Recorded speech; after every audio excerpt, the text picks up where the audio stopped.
Hi everyone, তোমরা যারা nursing ভর্তি পরীক্ষার প্রিপারেশন নিচ্ছ বা প্রিপারেশন নিবে ভাবতেছো তাদের জন্য, এবং স্পেশালি যারা জাতীয় বিশ্ববিদ্যালয়ের সায়েন্স ডিপার্টমেন্ট থেকে পরীক্ষা দিতে চাচ্ছ তাদের জন্য আমার এই লেকচারটা খুবই ইম্পর্টেন্ট।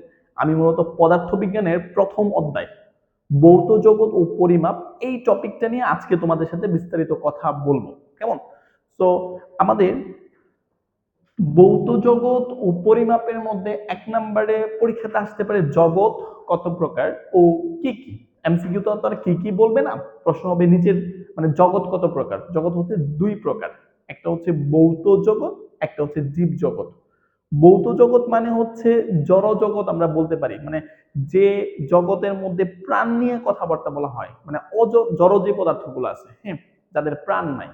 আর জীব জগতের মধ্যে দুইটা পার্ট আছে, একটা হচ্ছে উদ্ভিদ, একটা হচ্ছে প্রাণী। তো এমসিকিউতে এই পার্টটা আসতে পারে যে জগৎ কত প্রকার, জগৎ দুই প্রকার, সেগুলা কি কি, ভৌত জগৎ এবং জীব জগৎ। আমরা 9, 10 এবং inter first year second year এখানে আমরা কিন্তু ভৌত জগতের যে পদার্থ বিজ্ঞান এবং ভৌত জগতের অংশই হচ্ছে কি রসায়ন বিজ্ঞান, অর্থাৎ পদার্থবিজ্ঞান রসায়ন বিজ্ঞান আমরা যা যা পড়ি সবগুলোই ভৌত জগতের অন্তর্ভুক্ত। আর জীব জগতের মধ্যে জীব বিজ্ঞান বইয়ের মধ্যে দুইটা পার্ট আছে, একটা হচ্ছে উদ্ভিদ বিজ্ঞান, একটা হচ্ছে প্রাণী বিজ্ঞান। সো আই থিঙ্ক তোমাদের জন্য ব্যাপারটা ইজি হয়ে যাবে। পরে যে টপিকটা সম্পর্কে আমাদের জানতে হবে, ভৌত জগৎ মূলত কয়টা উপাদান নিয়ে গঠিত। ভৌত জগৎ মূলত চারটা উপাদান নিয়ে গঠিত, সেগুলা কি কি? স্থান, কাল, ভর এবং শক্তি। ওকে, স্থান বা প্লেস, কাল মানে সময় বা টাইম, ভর সম্পর্কে আমাদের এমনি আইডিয়া আছে, যেটাকে আমরা ফিজিক্সে এম দিয়ে প্রকাশ করি, যার একক হচ্ছে কেজি। এবং শক্তি, যেটাকে ইংলিশে আমরা এনার্জি বলি, এটাকে ই দিয়ে প্রকাশ করি, এর একক হচ্ছে কি জোল। তো ভৌত জগৎ মূলত চারটা উপাদানের সমন্বয়ে তৈরি করা হয়। আচ্ছা, 2 নাম্বার টপিক হচ্ছে পদার্থের পরিমাপের একক তিনটা। তো একটা হচ্ছে মৌলিক একক, আমরা সবাই জানি। 2 নাম্বার হচ্ছে যৌগিক একক এবং 3 নাম্বার হচ্ছে ব্যবহারিক একক। মৌলিক একক কাকে বলে? যে এককগুলা স্বাধীন নিরপেক্ষ, যাদের অন্য কোনো এককের উপর নির্ভর করতে হয় না, বরঞ্চ অন্যান্য এককগুলা এই এককগুলোর উপরে কি ডিপেন্ড করে বা নির্ভরশীল। এক্সাম্পল, দৈর্ঘ্য, ভর, সময়। অন্যান্য মানে আমরা দৈর্ঘ্য, ভর, সময় এরকম আরো 7টা, 3টা আরো 4টা, মোট 7টা মৌলিক একক আছে। এটা নিয়ে আজকের ক্লাসে আমরা পড়ব। আচ্ছা, যৌগিক একক কি? যে এককগুলা স্বাধীন বা নিরপেক্ষ নয়, যারা মৌলিক এককের উপর ডিপেন্ড করে, এদেরকে বলা হয় কি যৌগিক একক। যেমন ব্যাগ, ব্যাগ সমান আমরা জানি কি সরণ বাই সময়। সরণ মানে তো দৈর্ঘ্য, আর এখানে সময় আছে। তারপরে ত্বরণ মানে কি ব্যাগ বাই সময়, ব্যাগ মানে কি আবার সরণ বাই সময় বা দৈর্ঘ্য বাই সময়, যেটা কি আমরা বলি। ওকে, তো যে এককগুলা মৌলিক এককের উপর ডিপেন্ড করে বা নির্ভরশীল, তাদেরকে আমরা যৌগিক বলি। আর ব্যবহারিক একক হচ্ছে আমাদের ব্যবহারের সুবিধার্থে। যেমন দৈর্ঘ্যের একক বা সরণের একক হচ্ছে মিটার, বাট অনেক বড় দৈর্ঘ্য যখন হয় বা অনেক বড় যখন সরণ হয় তখন কিন্তু আমরা কিলোমিটার বলি। কেমন? এরকম ডেকা আছে, হেক্টো আছে, কিলো আছে, এই সম্পর্কগুলো নিয়েও আমরা এই প্রথম চ্যাপ্টারের টপিকের অন্তর্ভুক্ত। তো আমরা এগুলো সম্পর্কে জানবো। প্রত্যেকটা টপিক এমসিকিউর জন্য গুরুত্বপূর্ণ। ওকে, সো পরে আমরা যে কথা নিয়ে কথা বলবো এবং এটা থেকে এমসিকিউতে মোটামুটি ভর্তি পরীক্ষাতে ভালোই আসে। মৌলিক একক হচ্ছে 7টা। 1 নাম্বার হচ্ছে দৈর্ঘ্য, 2 নাম্বার ভর, 3 নাম্বার সময়, 4 নাম্বার তাপমাত্রা, 5 নাম্বার তড়িৎ প্রবাহ, 6 নাম্বার দীপন তীব্রতা এবং 7 নাম্বার হচ্ছে কি পদার্থের পরিমাপ। তো আমাদের প্রথমে প্রত্যেকটা প্রতীক সম্পর্কে জানতে হবে। দৈর্ঘ্যকে আমরা এল দিয়ে প্রকাশ করি। ওকে, সো আমরা ভরকে এম দিয়ে প্রকাশ করি, সময়কে আমরা টি দিয়ে প্রকাশ করি, তাপমাত্রাকে আমরা থিটা দিয়েও প্রকাশ করি অথবা ক্যাপিটাল টি দিয়েও প্রকাশ করি, এবং তড়িৎ প্রবাহ এটাকে আই দিয়ে প্রকাশ করা হয়। দীপন তীব্রতা এটাকে আই সাব আকারে বি থাকে, এবং পদার্থের পরিমাপকে আমরা এম দিয়ে প্রকাশ করি। এখন এদের এসআই একক বা এমকেএস পদ্ধতিতে একক সম্পর্কে আমাদের জানতে হবে বা অবশ্যই পারতে হবে। তো দৈর্ঘ্যের একক হচ্ছে মিটার, দৈর্ঘ্যের একক মিটার। ভরের একক হচ্ছে কেজি, সময়ের একক হচ্ছে সেকেন্ড। ওকে, সো তাপমাত্রার এসআই একক হচ্ছে কেলভিন। তড়িৎ প্রবাহ যেটাকে আমরা আই দিয়ে প্রকাশ করি, এর একক হচ্ছে এম্পিয়ার।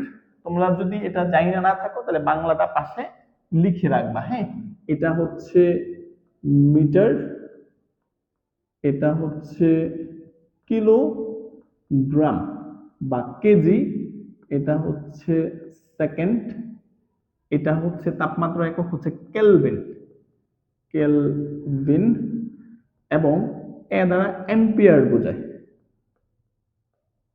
পিআর। কেমন?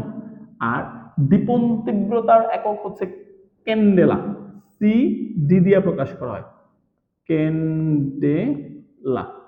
এন হচ্ছে, এন এর একক হচ্ছে মূল, এম ও এল ই অথবা এম ও এল দিয়ে প্রকাশ করা হয়, এটাকে আমরা মূল বলি। কেমন? আচ্ছা, প্রত্যেকটার মাত্রা সম্পর্কে আমাদের আইডিয়া থাকতে হবে। দৈর্ঘ্যের মাত্রা হচ্ছে এল, আমরা সবাই জানি এটাকে থার্ড ব্র্যাকেটের মধ্যে রাখা হয়। দৈর্ঘ্যের মাত্রা এল, ভরের মাত্রা হচ্ছে এম, ক্যাপিটাল এম, সময়ের মাত্রা হচ্ছে ক্যাপিটাল টি।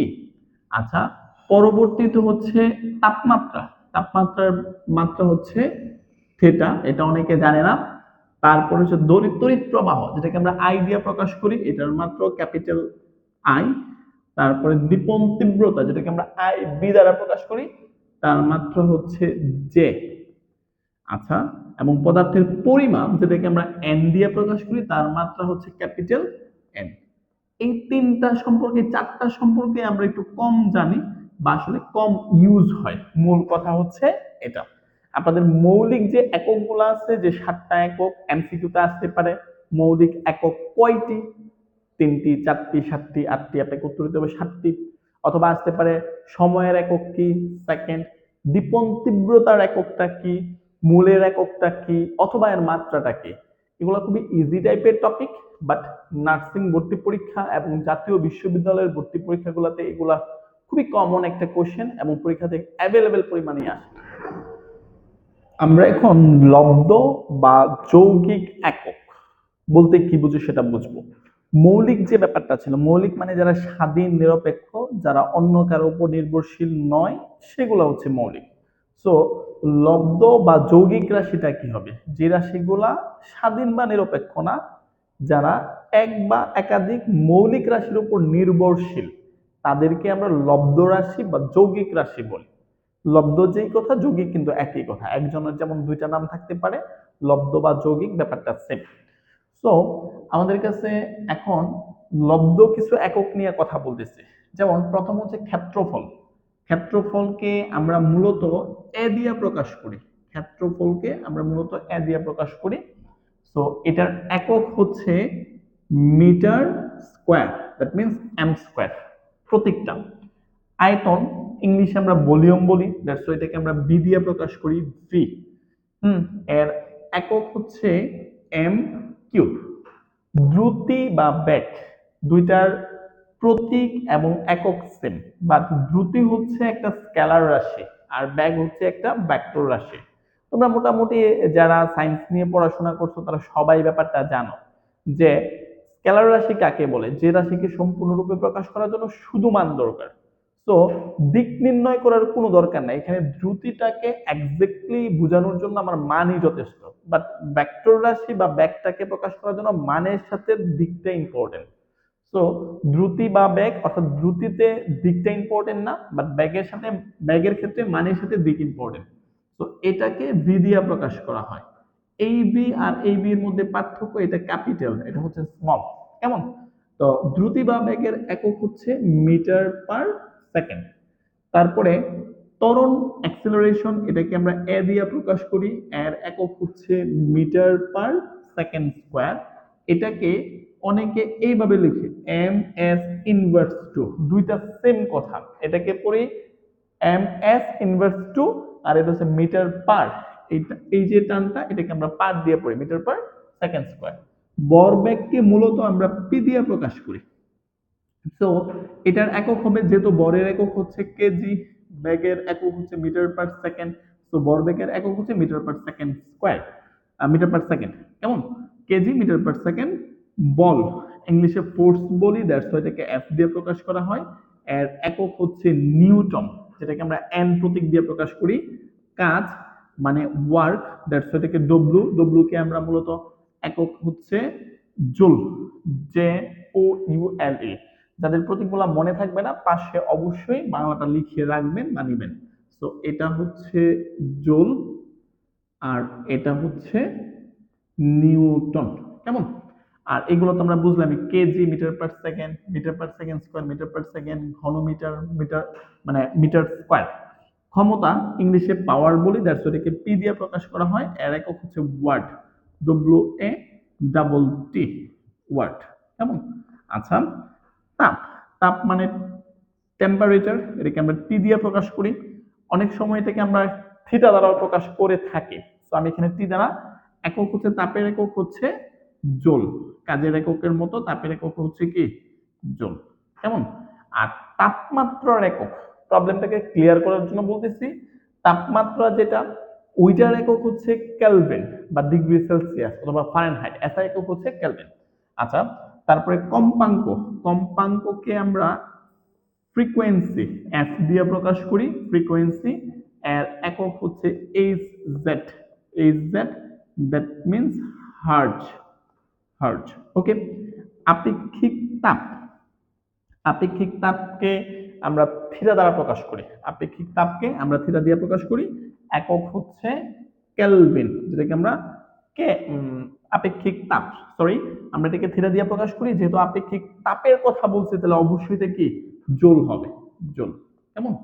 আচ্ছা, তারপরে ঘনত্ব, এটাকে একটা গ্রিক শব্দ রো দিয়ে প্রকাশ করা হয়, ঘনত্বের একক হচ্ছে কেজি পার ঘন মিটার। এইগুলা এরকম লব্ধ রাশি আরো অনেকগুলা আছে, এক্স্যাক্টলি এই কয়টা তো আমাদের অবশ্যই জানতে হবে। এছাড়াও আরো অনেকগুলো আমরা যখন পড়বো এগুলা সম্পর্কে আস্তে আস্তে আমরা সবাই জানবো। তবে এই চ্যাপ্টারের শুরুতে এইটুকু টপিক তো আমাদের ভালো করে জানতেই হবে। ক্ষেত্রফল, আয়তন, দ্রুতি, বেগ, ত্বরণ, ভরবেগ, বল, কাজ, ক্ষমতা, তাপ, কম্পাঙ্ক, আপেক্ষিক তাপ এবং হচ্ছে কি ঘনত্ব। তো এখন আমরা যেটা নিয়ে কথা বলবো, মাত্রাটা আসলে কি? মাত্রা বলতে আমরা কি বুঝি? মাত্রা হচ্ছে একটা রাশি, যেটা কোন একটা রাশিকে মানে যে রাশিটাকে মৌলিক রাশির সাথে আমরা কি করি, সম্পৃক্ত ঘটাই। ঠিক আছে, অর্থাৎ মৌলিক রাশির মাধ্যমে সংকেতের মাধ্যমে আমরা কি যেটাকে বুঝাই, যে এটাকে মাত্রা বলা হয়। যদি আমি আরেকটু স্পষ্ট করে বলতে চাই, মানে মাত্রার ডেফিনেশনটা এরকম হবে, যে রাশি মৌলিক রাশির মাধ্যমে বিভিন্ন সংকেতের মাধ্যমে প্রকাশ করা হয় তাকে মাত্রা বলা হয়। সেখান থেকে মাত্রার সমীকরণ আসছে, তারপরে কিন্তু আমরা মাত্রা লিখি।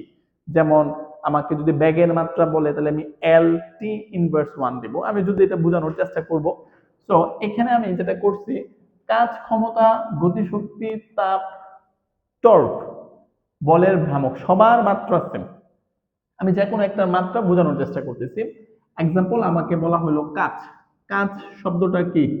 কাজ এর যদি ডেফিনেশন আমাকে দিতে বলে, কোন একটা বস্তুর উপর বল প্রয়োগ করলে বস্তুটির যে সরণ ঘটে, বল ও সরণের গুণফলকে মূলত আমরা কাজ বলি। তো ডব্লিউ ইকুয়াল হচ্ছে এফ এস, ডব্লিউ ইকুয়াল হচ্ছে এফ এস। যদি আমরা ইন্টারে W equal F S cos theta পড়ি, দ্যাট টাইম থিটার মানটা যেহেতু সমতলের মধ্যে হয় সেহেতু থিটার মান 0 হয়, cos 0 ডিগ্রি মান হচ্ছে 1। আমরা ওই লজিকে আপাতত গেলাম না। সো ডব্লিউ ইকুয়াল হচ্ছে এফ এস, এফ মানে তো বল, এই বল ইকুয়াল আবার কি এম এ। কোন একটা বস্তুর উপর বল প্রয়োগ করলে আমরা কি করি, বস্তুটার তো একটা কি করে সরণ ঘটে। হ্যাঁ, তো সরণ ঘটলে যেটু এই মানে বস্তুর উপর প্রযুক্ত বল এবং সরণের গুণফলকে আমরা কাজ বলি। আর আমি যে বলটা প্রয়োগ করছি, হ্যাঁ, যে বাহ্যিক কারণে কোন একটা বস্তুর কি করতেছে, মানে এর মধ্যে একটা মুভমেন্ট ক্রিয়েট হয়েছে, হ্যাঁ, ওইটাকে আমরা বল বলি। আমি বলের সংজ্ঞাটা যদি দিতে চাই, বল একটা বাহ্যিক কারণ যা একটা স্থির বস্তুকে গতিশীল করে বা করতে চায়। যদি আমরা এই টপিক গুলাতে যাব না, আসলে পড়াচ্ছি তো রিলিভেন্ট টপিক গুলা চলে আসতেছে। তো এফ ইকুয়াল আমরা এম এ জানি, তারপরে আছে এস। আবার এম এ মানে হচ্ছে ত্বরণ, সময়ের সাপেক্ষে বেগ বৃদ্ধির হারকে ত্বরণ বলে। তো এ ইকুয়াল ভি বাই টি, আগে এস ছিল, তারপরে হচ্ছে ভি ইকুয়াল হচ্ছে বেগ, বেগ মানে হচ্ছে সময়ের সাপেক্ষে সরণের পরিবর্তনের যে ব্যাপারটা, ওইটাকে আমরা কি বলি, বেগ বলি। সো এখানে হবে M V equal S by T, আগে একটা টি ছিল, এই হচ্ছে টি, আর এখানে এস। তাহলে ওভারঅল এম এস স্কোয়ার আর এটা হচ্ছে কি টি স্কোয়ার। তো এম মানে তো ভর, ভরের মাত্রা হচ্ছে ক্যাপিটাল এম, আর এস মানে সরণ, সরণের মাত্রা হচ্ছে এল, ক্যাপিটাল এল। আর টি মানে সময়, সময়ের মাত্রা হচ্ছে টি, ক্যাপিটাল টি। তো এটাকে আমরা থার্ড ব্র্যাকেট দিয়ে প্রকাশ করলাম। নিচের টি স্কোয়ারটা উপরে উঠে গেলে কি হবে, M L square T inverse two. So আমার পরীক্ষার মধ্যে এমসিকিউতে এটাও আসতে পারে, কাজের মাত্রা কি, এটা শক্তির মাত্রা কি, এটা গতিশক্তির মাত্রা কি, এটা বিভব শক্তির মাত্রা কি বা স্থিতি শক্তির মাত্রা কি, এটা তাপের মাত্রাও, এটা টর্কের, টর্ক মানে হচ্ছে বলের ভ্রামক। ওকে, সো এটাকে টাউ দিয়ে প্রকাশ করা হয়। এটার মাত্রাও কি M L square T inverse two. At the same time আমি এগুলোর প্রমাণ দেখাচ্ছি না।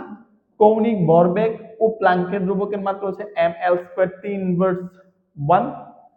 ত্বরণ বা মহাকর্ষী প্রবলের মাত্রা এল টি ইনভার্স টু। পীড়ন চাপ স্থিতিস্থাপক গুণাঙ্কের মাত্রা হচ্ছে M L inverse one T inverse two. কম্পাঙ্ক, কৌণিক বেগ, বেগের নতিমাত্রা, এগুলার মাত্রা হচ্ছে টি ইনভার্স। তারপরে পৃষ্ঠ শক্তি, পৃষ্ঠ টান, এগুলার মাত্রা হচ্ছে এম এল ইনভার্স টু। মাত্রা এই চ্যাপ্টারের জন্য মাত্রা খুবই গুরুত্বপূর্ণ।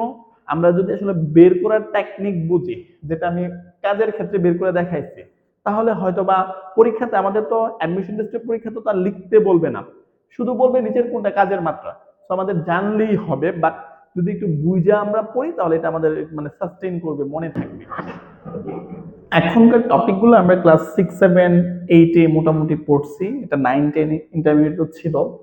আসলে কিছু উপসর্গ এবং সে উপসর্গের মূলত প্রতীকটা কি হবে এবং এদের উৎপাদকটা আসলে কি হবে। প্রথমটা হচ্ছে ডেকা। ডেকাটাকে আমরা ডি দিয়ে প্রকাশ করি, ক্যাপিটাল ডি, কেমন। আর এটার উপসর্গ হচ্ছে 10 এর উপরে পাওয়ার 1, এটা হচ্ছে ডেকা, 10 এর উপরে পাওয়ার 1। হেক্টো, হেক্টো, এটাকে আমরা এইচ, ক্যাপিটাল এইচ দিয়ে প্রকাশ করি, 10 এর উপরে পাওয়ার হচ্ছে 2, 10 স্কয়ার। কিলো, কিলো, এটাকে আমরা কি দিয়ে প্রকাশ করি, কে দিয়ে প্রকাশ করি, এটা হচ্ছে 10 এর উপরে কিউব। মেগা, মেগা, এটা ক্যাপিটাল এম দিয়ে প্রকাশ করি, এটা 10 টু দি পাওয়ার 6। প্রথমটা হচ্ছে 1, 2, 3, তারপরে 3 থেকে লাভ দিয়ে 6 হয়েছে, তারপরে 9 হবে, পরে 3 3 করে বাড়বে, মনে রাখার একটা টেকনিক। তারপরে গিগা, এটাকে আমরা ক্যাপিটাল জি দিয়ে প্রকাশ করি, এটা হচ্ছে 10 টু দি পাওয়ার 9। টেরা, এটা ক্যাপিটাল টি দিয়ে প্রকাশ করা হয়, 10 টু দি পাওয়ার 12। পেটা, ক্যাপিটাল পি দিয়ে প্রকাশ করা হয়, এটা 10 টু দি পাওয়ার 15। তারপরে হচ্ছে এক্স, এক্স, এটাকে আমরা ই দিয়ে প্রকাশ করি, এক্স না, ই দিয়ে প্রকাশ করি, 10 টু দি পাওয়ার 18। জেডটা ক্যাপিটাল জেড দিয়ে প্রকাশ করি, এটা 10 টু দি পাওয়ার 21। তারপর ইউটা, ইউটা, এটা আমরা ক্যাপিটাল ওয়াই দিয়ে প্রকাশ করি, 10 টু দি পাওয়ার 24। ওকে, তো আমাদের এমসিকিউতে আসে নিচের কোনটি টেরা বা তার উপসর্গ কি, বা এখানে সম্পর্ক আসে। যেমন 1 কিলো মানে কি 1000, 10 কিউব মানে তো 1000, কেমন। তারপরে 1 মেগা, 1 মেগা 10 টু দি পাওয়ার 6, অথবা একের পরে 6টা শূন্য, একের পরে 6টা শূন্য মানে কি 10 লক্ষ, বা এটাকে আমরা 1 মিলিয়নও বলি। এই যে সম্পর্কগুলা 1 মিলিয়ন, তারপরে 1 বিলিয়ন, এইগুলা সম্পর্ক আমাদের আইডিয়া রাখতে হবে। আচ্ছা, তারপরে যেটা নিয়ে কথা বলতেছি ডেসি। ডেসি হচ্ছে ডেকার উল্টাটা, ডেসি হচ্ছে ডেকার উল্টাটা। এটাকে এটাকে ক্যাপিটাল ডি দিয়ে প্রকাশ করে, এটাকে স্মল ডি দিয়ে প্রকাশ করে, এটা হচ্ছে 10 ইনভার্স 1। 10 টু দি পাওয়ার 1 কে উল্টাইলে 10 ইনভার্স হয়। তারপরে হেক্টো এর উল্টা হচ্ছে সেন্টি, এটাকে আমরা সি দিয়ে প্রকাশ করি, 10 ইনভার্স 2। মিলিকে আমরা এম দিয়ে প্রকাশ করি, 10 ইনভার্স 3। মাইক্রো, মাইক্রোকে আমরা মিউ দিয়ে প্রকাশ করি, ঠিক আছে, একটা গ্রিক শব্দ, এটা হচ্ছে 10 ইনভার্স 6। ন্যানো, স্মল এন দিয়ে প্রকাশ করি, 10 ইনভার্স 9। পিকো, স্মল পি দিয়ে প্রকাশ করি, 10 ইনভার্স 12। ফেমটো, ফেমটো এফ দিয়ে প্রকাশ করা হয়, 10 ইনভার্স 15। ও টু, ও টু এ দিয়ে প্রকাশ করা হয়, এটা 10 ইনভার্স 18। পরীক্ষাতে আসতে পারে যে আসলে এইখানে এক্সো, এক্স এর বিপরীত কি? অটো।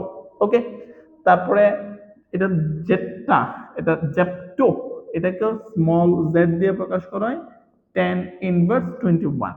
লাস্টেরটা হচ্ছে এটা ইউট্রা, এটা ইউকটো, এটাকে স্মল ওয়াই দিয়ে প্রকাশ করা হয়, 10^24। সো প্রত্যেকটা টপিক আমাদের পরীক্ষার জন্য গুরুত্বপূর্ণ। কঠিন মনে হইলো এটাকে আমরা হ্যান্ড নোট করব, হ্যান্ড নোট করে 2 বার 3 বার 4 বার পড়লে মোটামুটি আমাদের মনে থাকবে। এই চ্যাপ্টার থেকে আরেকটা গুরুত্বপূর্ণ টপিক, এইখান থেকে মোটামুটি একটা কোশ্চেন পাওয়ার সম্ভাবনা খুবই বেশি। এই যন্ত্রগুলোর নাম কোনটা দিয়ে আমরা কি মাপি, এই যন্ত্রগুলোর নাম আমাদের সবার ভালো করে মনে রাখতে হবে। সো আমরা অবশ্যই হ্যান্ড নোট করব। 1 নম্বরে বায়ুর চাপ, বায়ুতে কি পরিমাণ চাপ আছে বা অ্যাটমসফিয়ারিক প্রেসার যেটাকে আমরা বলি, এটা পরিমাপ করার জন্য আমরা যে যন্ত্রটা ব্যবহার করি সেটার নাম হচ্ছে ব্যারোমিটার। ব্যারোমিটার দ্বারা আমরা কি করি? বায়ুর চাপ পরিমাপ করি। তো 1 নাম্বার হচ্ছে বায়ুর চাপ পরিমাপক যন্ত্র হচ্ছে ব্যারোমিটার। উষ্ণতা বা তাপমাত্রা, এটা আমরা সবাই জানি, আমরা বেসিক্যালি থার্মোমিটার দিয়ে কি করি? আমাদের জ্বর আসলে আমাদের উষ্ণতা বা তাপমাত্রাটা মাপে। সো 2 নাম্বার হচ্ছে উষ্ণতা বা তাপমাত্রা পরিমাপক যন্ত্র, এটা হচ্ছে থার্মোমিটার। 3 নম্বরে বায়ুতে কি পরিমাণ জলীয় বাষ্প আছে, আজকের যে মানে ইয়ার, এখানে কি পরিমাণ জলীয় বাষ্প আছে এটা আমরা হাইগ্রোমিটার দিয়ে, এটা আমরা কি করি? হাইগ্রোমিটার দিয়ে মাপি। ভূমিকম্পন, যদি ভূমিকম্পন হয় তাহলে ভূমিকম্পন যে যন্ত্র দিয়ে মাপি তার নাম হচ্ছে সিসমোগ্রাফ। সিসমোগ্রাফ। গোলকের ব্যাসার্ধ আমরা স্লাইড ক্যালিপার দিয়ে মাপি। রক্তের চাপ মূলত আমরা মাপি হচ্ছে সেফগোম্যানোমিটার দিয়ে। ওকে, তারপরে হচ্ছে বিদ্যুৎ প্রবাহ, এটা আমরা মাপি হচ্ছে অ্যামিটার দ্বারা। ব্যাগ মাপি হচ্ছে আমরা ব্যালানোমিটার দ্বারা, ব্যালানোমিটার। আর দ্রুতি মাপি আমরা স্পিডোমিটার দিয়ে, এটা অনেকে আমরা ভুল করি, দ্যাটস আমি দুটাকে একটু আলাদা করে দেখালাম। ব্যাগকে আমরা মাপি হচ্ছে ব্যালানোমিটার দ্বারা, আর দ্রুতিকে আমরা মাপি হচ্ছে কি? স্পিডু, হ্যাঁ, মিটার দ্বারা। কেমন? আচ্ছা, তারপরে এখানে আছে বিদ্যুৎ প্রবাহকে আমরা অ্যামিটার দিয়ে মাপি। ব্যাগকে আমরা ব্যালানোমিটার দিয়ে মাপি, ব্যালাটোমিটার দিয়ে মাপি। দূরবর্তী বস্তুর তাপ, কোন একটা বস্তু দূরে অবস্থিত তার তাপটা মূলত আমরা মাপি হচ্ছে পাইরোমিটার দ্বারা, পাইরোমিটার। উচ্চতা মাপার যন্ত্রের নাম হচ্ছে অল্টিমিটার, অল্টিমিটার, অল্টিমিটার। শব্দের কম্পাঙ্ক আমরা সনোমিটার দিয়ে মাপি, এটা হচ্ছে সনোমিটার, দন্তাস্ব। হ্যাঁ, পাতলা পাতের পুরুত্ব এবং বক্রতার ব্যাসার্ধ মাপি হচ্ছে আমরা স্প্যারোমিটার দিয়ে, স্প্যারোমিটার দিয়ে। ঠিক আছে, দ্রুতি তো আমরা বললামই, হ্যাঁ, স্পিডোমিটার দিয়ে মাপি। বায়বীয় পদার্থের প্লবতা, মানে সে কি পরিমাণ মানে বায়বীয় পদার্থের প্লবতা নির্ণয়কারী যন্ত্র, মানে বায়ুর মধ্যে সে কি পরিমাণ বা পানির মধ্যে কি পরিমাণ সে বেশি আছে, এটা আমরা ব্যারোস্কোপ দিয়ে মাপি। এখানে মোটামুটি আমি 14টা লিখছি, আপনাদের প্রত্যেকটাই আপনারা লিখবেন এবং মুখস্থ করবেন। আপনাদের বিভিন্ন পরীক্ষা, সেটা আপনি যেখানে দেন, যে কোনো কম্পিটিটিভ পরীক্ষার জন্য এটা গুরুত্বপূর্ণ, স্পেশালি মানে বিশ্ববিদ্যালয়, জাতীয় বিশ্ববিদ্যালয় ভর্তি পরীক্ষা এবং নার্সিং ভর্তি পরীক্ষার জন্য স্পেশাল, এবং আপনাদের সিলেবাসের এটা অন্তর্ভুক্ত। তো আপনাদের এটা স্কিপ করার কোনো অপশনই নাই।